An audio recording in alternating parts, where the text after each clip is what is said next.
బంగాళాఖాతంలో ఏర్పడ్డ తీవ్ర అల్పపీడనం వాయుగుండంగా మారనుంది. గడిచిన 48 గంటల్లో ఉత్తర, దక్షిణ కోస్తాల్లో పలు చోట్ల వర్షాలు కురుస్తున్నాయి. విశాఖ నుంచి వాతావరణ పరిస్థితులపై మరింత సమాచారం మా రీజనల్ కోఆర్డినేటర్ కిరణ్ అందిస్తారు.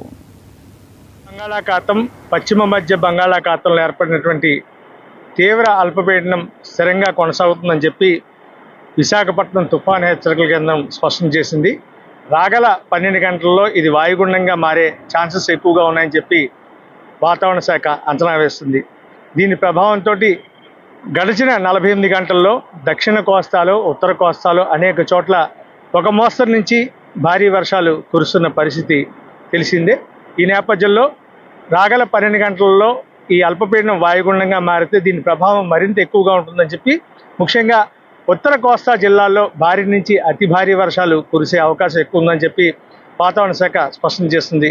ఇక సముద్రం అల్లకల్లోలంగా ఉండడంతో పాటుగా ఏవైతే కెరటాలు ముందుకు చొచ్చుకొని రావడం, దాదాపు 2 మీటర్ల ఎత్తు వరకు కూడాను అలలు ఎగిసిపడే ఛాన్సెస్ ఎక్కువగా ఉన్నట్టుగా వాతావరణ శాఖ చెప్పడం జరుగుతుంది. ప్రస్తుతం మనం చూసుకున్నట్టయితే విశాఖపట్నం బీచ్ పరిసర ప్రాంతాలన్నీ స్పష్టంగా మనం చూడొచ్చు. ప్రధానంగా అలలు ముందుకు రావడం, ఇంకో పక్క సముద్ర తీరం కోతకు గురి కావడం, మరోవైపు పూర్తి స్థాయిలో ఆకాశం మేఘావృతమై కూడా మనకు కనిపిస్తుంది.